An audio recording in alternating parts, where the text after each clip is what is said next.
Hi everyone, hope you're having a great morning. So today is the 26th of it's the 26th of October. So we are nearing the end of the month, and this year has been really very I would say uh, difficult year for Kenyans because as you all know, the issue of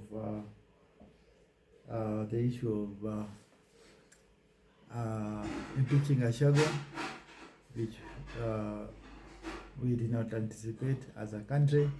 So there are so many questions which many people are asking themselves, and I just wanted us to go through some of these issues here now on the dailies, so we can see that the headlines, some of the headlines which we are seeing from the Daily Nation is Sam Cherargei, man who wants to install Kenya's first life president. This is shocking for many people, and that's why I decided to cover this also, because uh, president for life, we didn't anticipate this, and so it's upon incumbent to us Kenyans to discuss these matters, and so that we evaluate ourselves, the constitution, so that we see whether this is what we had, what we wanted. So this is the will of Kenyans. So let's see. So Nyamira County dogged by incest and leadership fights. So you can see not only Nyamira County, but the whole country is full of we are witnessing a lot of infighting, a lot of political indiscipline, whereby you see opposition in government, government out of government,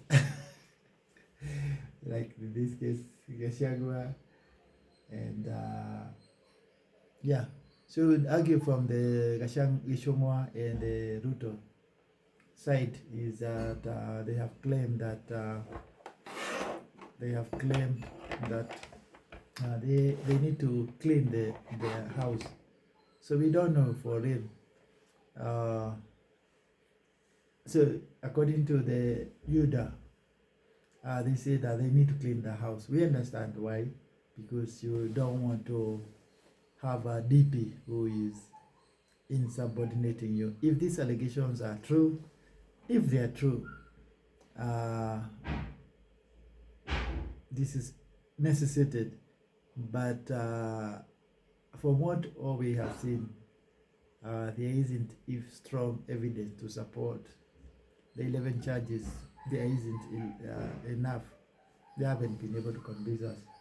But there could be one reason why they chose to impeach Gachagua, because this is a political process, and politics is all a matter of interest. And for Ruto, I would say that he felt like Gachagua was not the right person to sell his interest or to sell his goals to the Mount Kenya.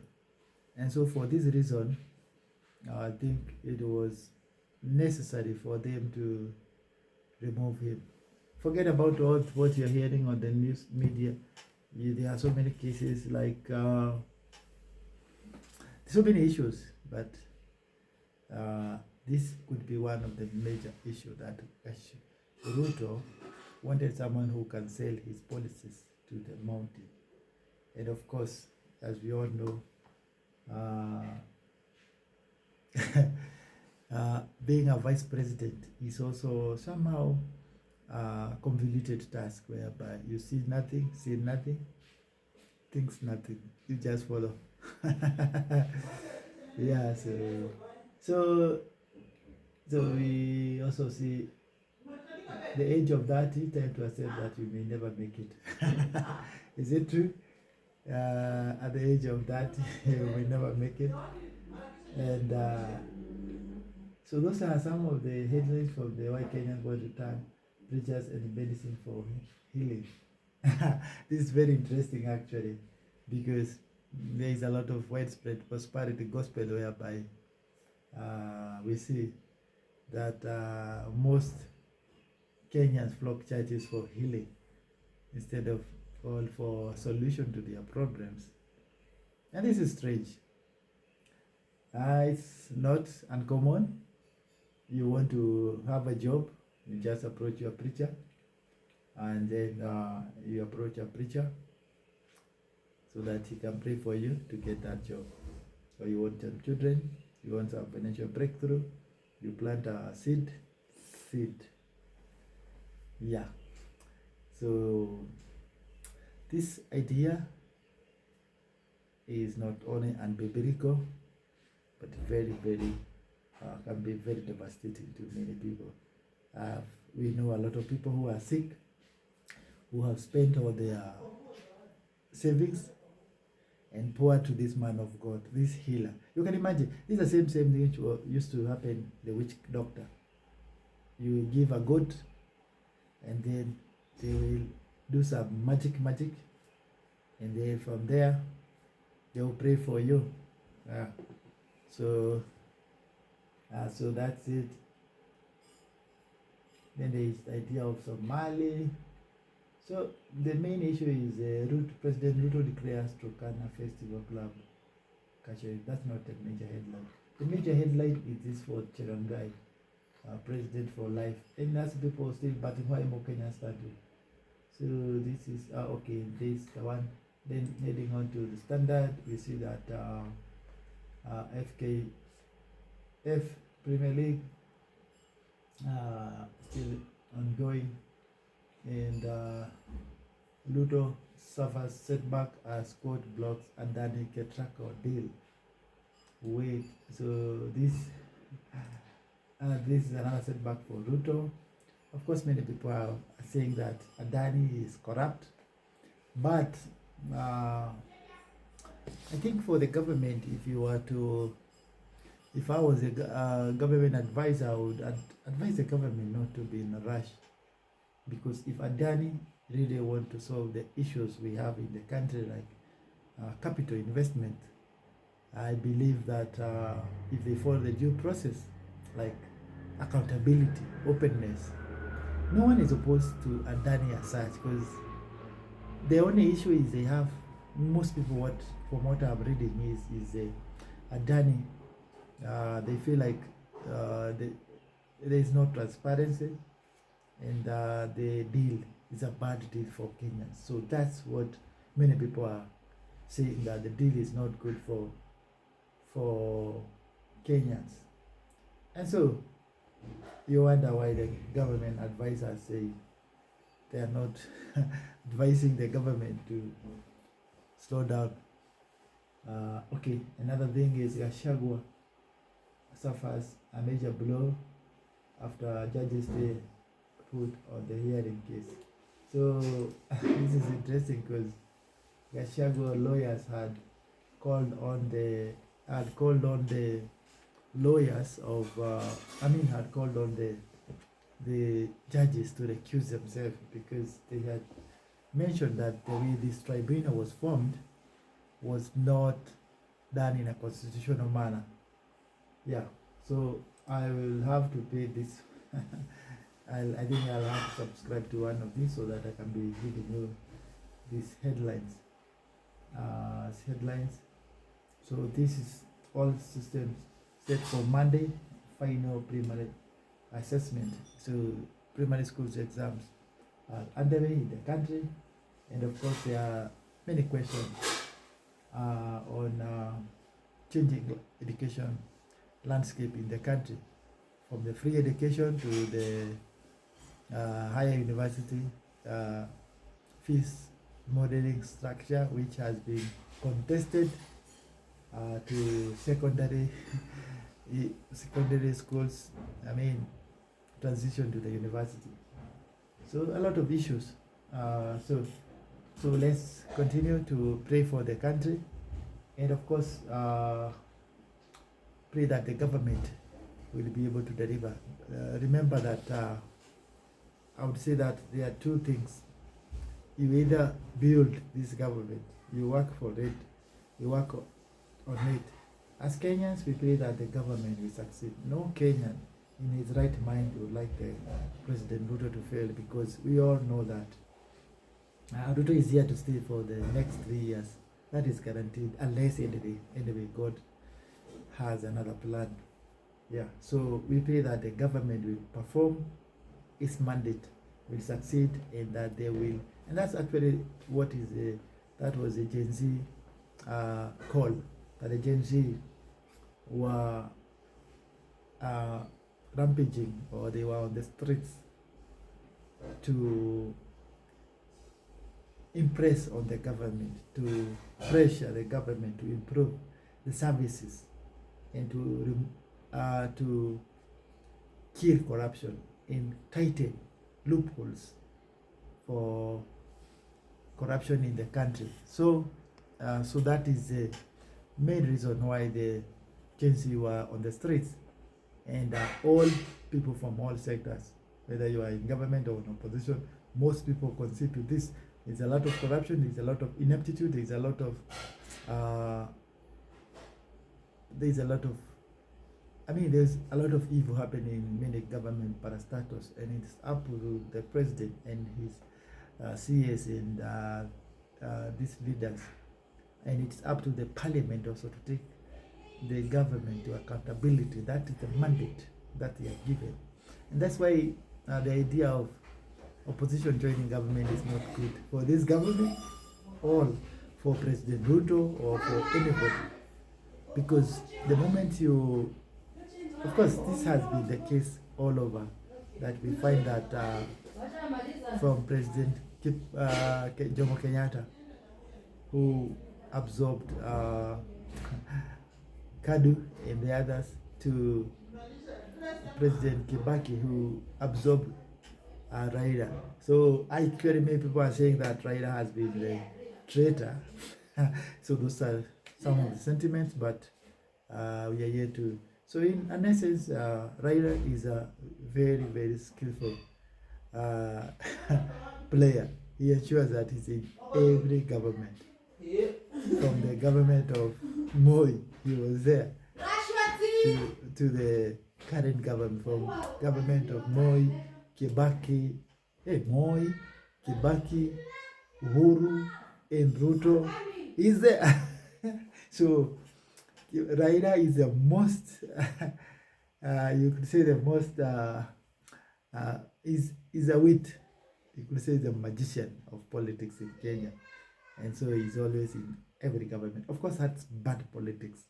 And from his side, I would say that most Kenyans are raising the point that even from his own backyard, that when they analyze this thing, is that instead of putting pressure on the government, Ruto himself said that he wants the opposition to be the one to take accountability, to take this government into account, to hold it accountable. So you see, there are all these issues. So anyway, politics is not my cup of tea, but here we focus on technology, AI, machine learning, and data analysis. So that's our main thing. But it's good to, actually, there is this idea we have been thinking, and we're just exploring, because we want to have a ground truth media, whereby to be getting all this media from all these stations, as you can see, and then it will give you some sentiment analysis. It will also give you some RSS, some feeds to your phone or to our portal, where you can find all this truth, and can give you the accurate, what are the people feeling from the data on the ground. Gachagua has spearheaded, has championed this idea of the ground. What is the ground saying? So we'll make that up for the ground. I mean, whereby people will be able to gain the insights on all the matters. What are the people saying? So be able to gather all data from all over. So the Star here has headline: KNBS on the brink of collapse. says Gadongo. So there's an issue there. And then how life has changed for Gachagua. We see from being flown on military choppers to living on a raffle. You can imagine. I feel for him. I feel for him. It's sad. Of course, it's very sad for this divorce. We understand that. We pray for his family and his comrades, his children, all of us. It's very, very, very devastating for him. I understand. But remember, this is a politics. It's a game of numbers. It's a game of interest. So, in as much as we feel for Gachagua, we should also realize that he was there fighting Uhuru. So, in an essence, he was not very, very kind to Uhuru, although he has apologized, and that's a good move from him. So we hope to see a man who will be renewed or transformed now from here onward. And let's hope he will join the forces who will take this government into accountability, because that's the main thing we want, to hold this government like Morara Kebaso, who has exposed so many shaky deals in county and in some of the shady deals which have been going on in the government. So this is what we want. This is what Ruto claimed he wants. And this is what should be, that all of us should take the government to accountability. So the Sharangai climbs down amid backlash over being extending term limit. So Sharangai has climbed down. And then there's that year's for man who stabbed activists to death. And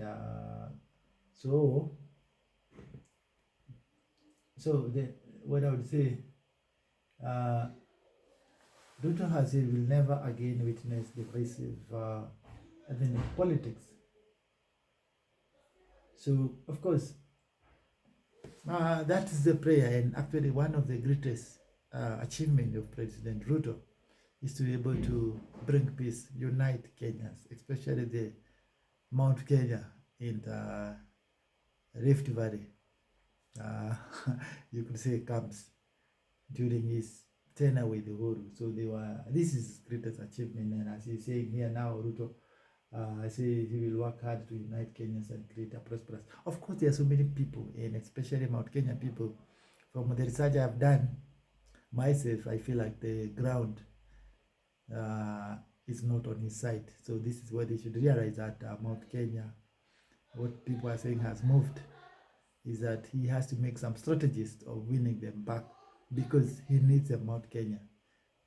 He might not need it necessary, all of it. He's creating new alliances are being formed, but this is clear from what we are seeing, is that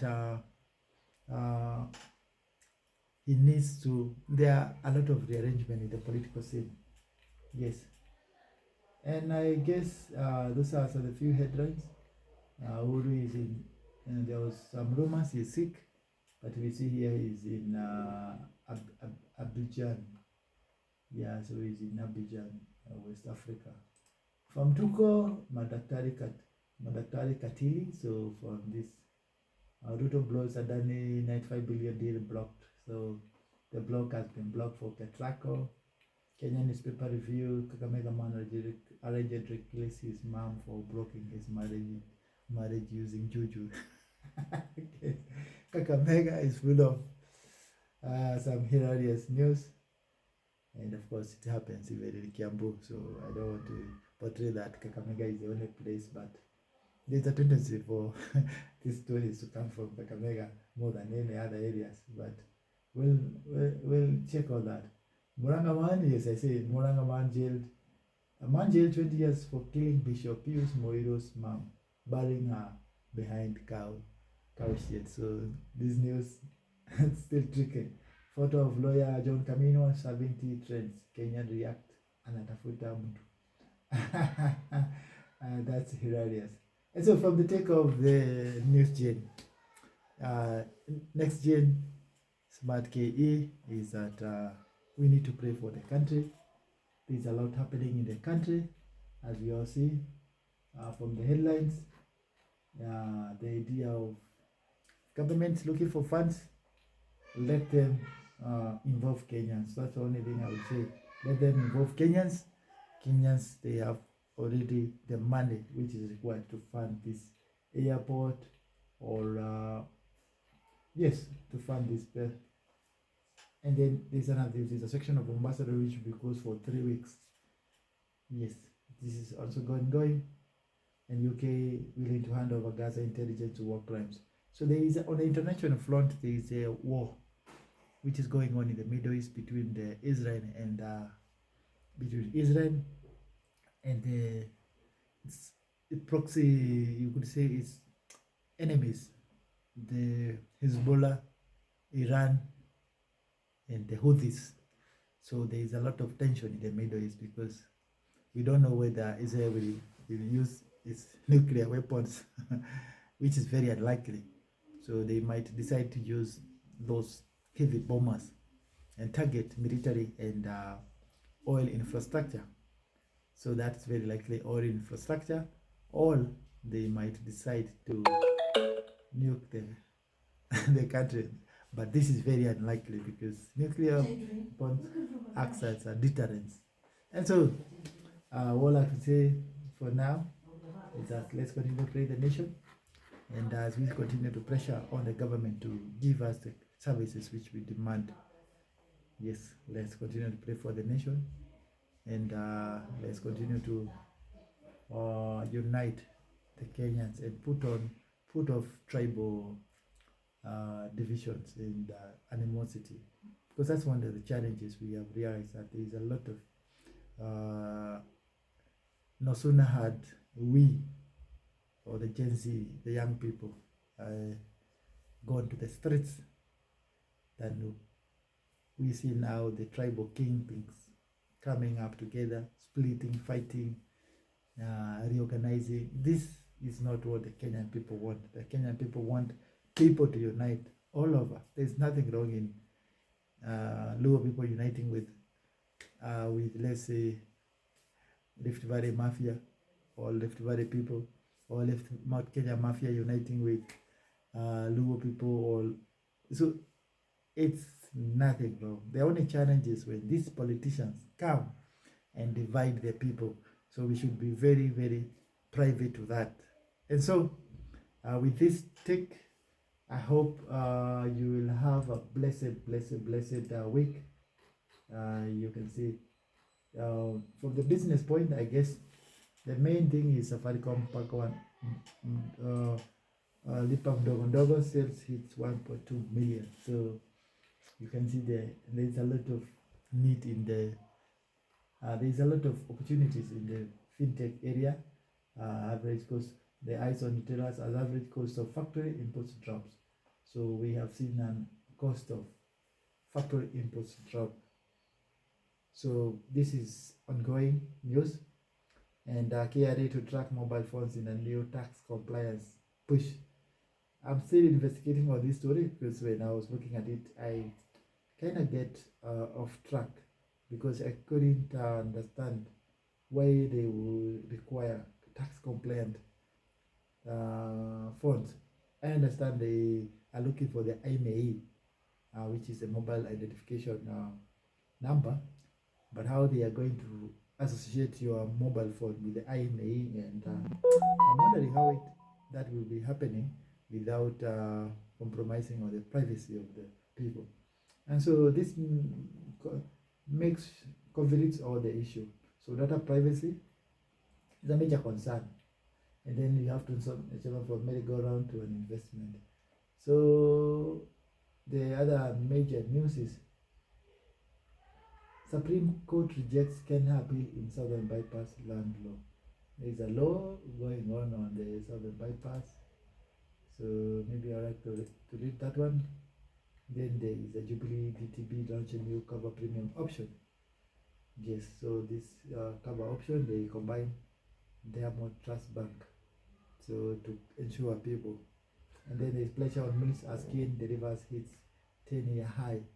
So there's good news that the mills, the sugar mills, are selling a lot of agricultural product.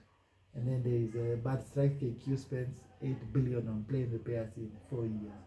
This is staggering. Says KQ Chief Executive Alan Kilavuka says bad strikes are on the rise, straining the company finances as it struggles to stay afloat. So how can KQ spend 8 billion and yet they bought some Boeing, few Boeing super jets just the other 5 years back? It's interesting. And so we hope to catch up soon, tomorrow, on the next analysis of the news. But the main take is President Ruto term limit issue, or whoever was proposing this is facing a lot of backlash. And so many Kenyans are opposed to the idea of increasing the term limit for the president. Yes, and they want even a leaner 4 years like America. Yes, and also most of the people are saying what I've heard on the ground is they would like to remove some of these powers in these government officers, like the parliamentarians, CDF out, and to even remove some of the powers entrusted in the president and the executive, so that it is decentralized like blockchain, so that even politicians, they have very few uh, the interest to join politics is lowered. So that's the one thing I have heard many people say. Of course, many people would like a powerful president, a king, like, but most people like the Scandinavian countries where the president has minimal powers. And there is also the president, the governors, so it is decentralized to the civil servants. Yes, and they have a very strong constitutional country. So that's it from Peter from Next Gen Smart KE. Hope you join us in the next one. Please like this video, share, subscribe, and join our Facebook group and Instagram. Take care. Hope to catch up during the next analysis. Ciao.